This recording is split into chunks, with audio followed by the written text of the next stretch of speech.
Assalamualaikum warahmatullahi wabarakatuh. Perkenalkan, nama saya Nur Indah Wulandari.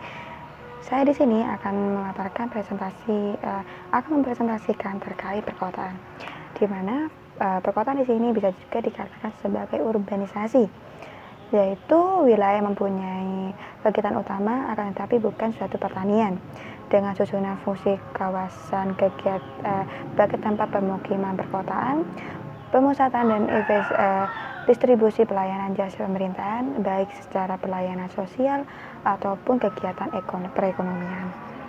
Nah, tidak hanya itu, saya juga akan menjelaskan terkait kondisi umum di kawasan perkotaan di negara-negara berkembang.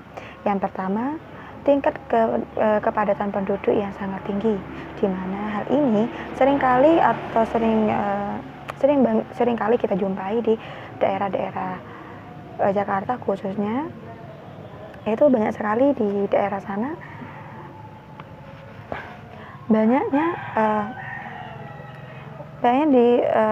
orang berbondong-bondong atau untuk mencari pekerjaan dan menetap di daerah Jakarta, di daerah pedesaan yang mencari pekerjaan di daerah kota dan membentuk suatu permukiman, yang itu mengakibatkan kepadatan penduduk yang sangat tinggi. Nah, di situ akan terjadi. Yang kedua, kesenjangan ekonomi. Nah, di mana kesenjangan ini kecenderungan terjadi kesenjangan ekonomi di dalam masyarakat. Jadi masyarakat itu sangat cenderung untuk terjadinya kesenjangan perekonomian ini. Yang ketiga, masalah terkait lingkungan. Baik itu bisa dilibatkan terkait limbah rumah tangga ataupun sampah. Akan tetapi yang sering terjadi ya ini sampah, pembuangan sampah ataupun kurangnya kesadaran dari individualistik yang membuang sampah di daerah-daerah sungai ataupun di daerah sungai yang tidak seharusnya dibuangi sampah-sampah. Nah, contohnya sendiri di kawasan Jakarta yang sering terjadinya banjir diakibatkan banyaknya sampah-sampah yang terbuang ataupun dibuang di sungai. Nah,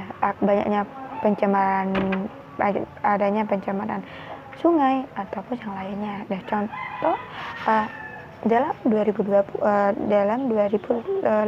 kemarin, khususnya di daerah Probolinggo, yakni tempatnya di daerah di desa Alasumur Kulon, di mana sempat terjadinya banjir diakibatkan sampah.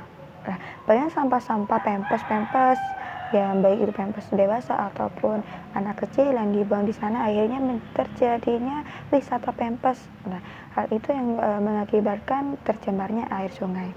Nah, yang keempat, jumlah kendaraan bermotor yang sangat tinggi.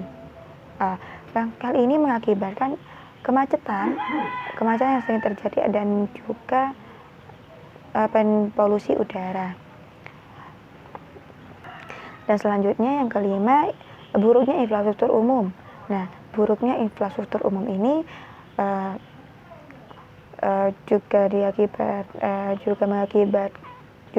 mengakibatkan jalan raya atau fasilitas-fasilitas sosial. Yang keenam, lainnya kawasan kumuh padat penghuni. Nah, hal ini mengakibatkan banyaknya kejahatan dan kejahatan yang akan terjadi diakibatkan adalah kumuh ataupun padatnya penghuni. Dan hal ini juga mengakibatkan kurangnya kesehatan di dalam ruang lingkup yang di daerah-daerah kumuh tersebut. Yang ketujuh, sikap individualistik, di mana sikap ini sangat kental di daerah permukiman perkotaan yang tidak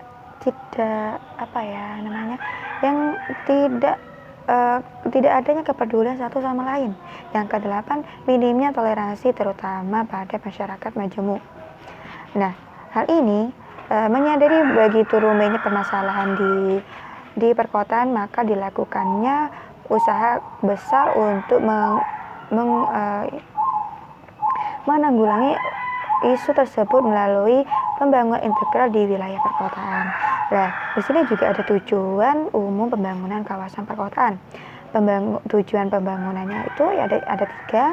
Yang pertama, lingkungan tempat tinggal yang berkualitas untuk menciptakan pembangunan tempat tinggal sekaligus tanaman kehidupan bermasyarakat dan berkualitas.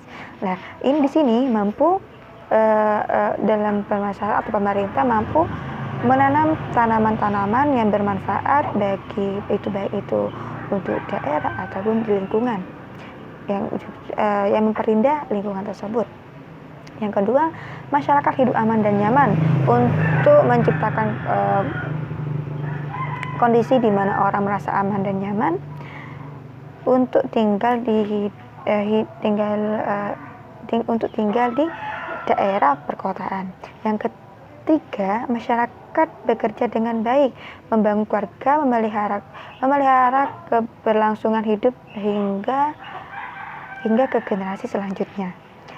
Menurut Weber, kawasan perkotaan yang ideal memiliki beberapa kriteria yang nyaman, memiliki kriteria utama yakni efisien dalam pemanfaatan tanah.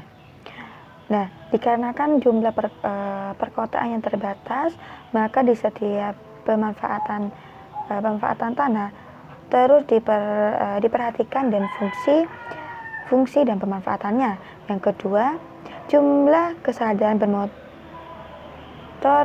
pribadi tidak terlalu banyak. Nah, hal ini juga bisa mengurangi kepadatan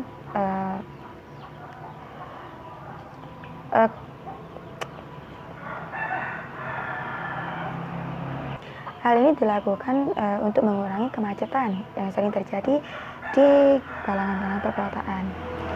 Yang keempat, pemeliharaan lingkungan hidup. Nah, dengan pemeliharaan lingkungan hidup ini, kita juga menjaga kelestarian lingkungan hingga jangka panjang. Contohnya, kita menanam tanaman di daerah di pinggir-pinggiran jalan itu untuk memperindah juga bisa.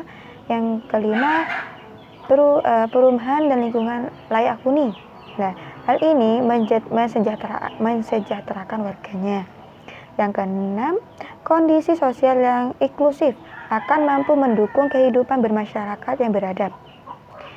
Nah, dalam hal ini dapat meningkatkan bermasyarakat yang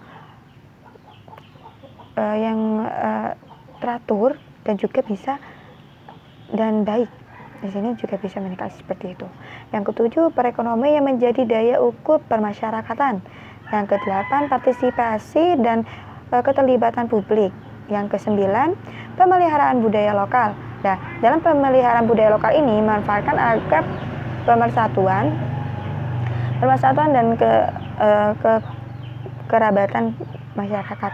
Itu menurut Weber, Klein, Steinberg dan Livers 1998. Dan adanya faktor-faktor dalam perencanaan pembangunan perkotaan. Yang pertama, urbanisasi sebagai instrumen pertumbuhan perekonomian.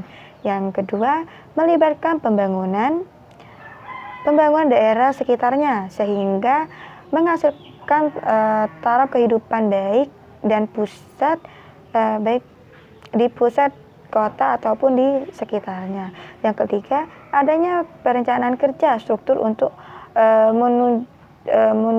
mewujudkan target-target pembangunan. Yang keempat, struktur pemerintahan kota yang efisien dan efektif sehingga mampu memberikan pelayanan baik pada warga masyarakatnya dan yang lain. Yang kelima, tugas-tugas pokok pemerintahan daerah tidak tumpang tindih dengan kewenangan pemerintahan pusat. Yang terakhir, peningkatan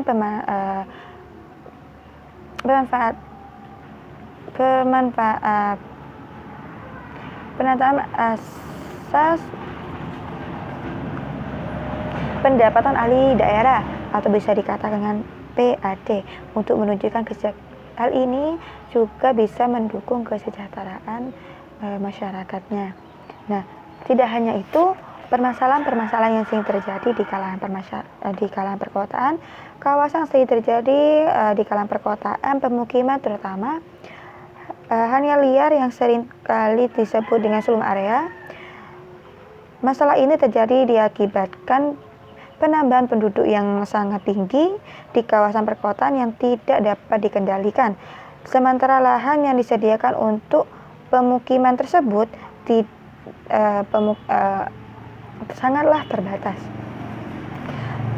Untuk mengingat pembangunan wilayah perkotaan urban development menjadi salah satu kunci penting keberhasilan tidaknya suatu negara melaksanakan pembangunan berkelanjutan, maka menjadi kesatuan untuk memperhitungkan faktor-faktor yang mempengaruhi ke suksesnya pembangunan wilayah perkotaan. Baik, itu saja pemaparan pemateri dari saya akhiri. Wallahu muwaffiq illa aqwamit thoriq. Assalamualaikum warahmatullahi wabarakatuh. Sekian, terima kasih.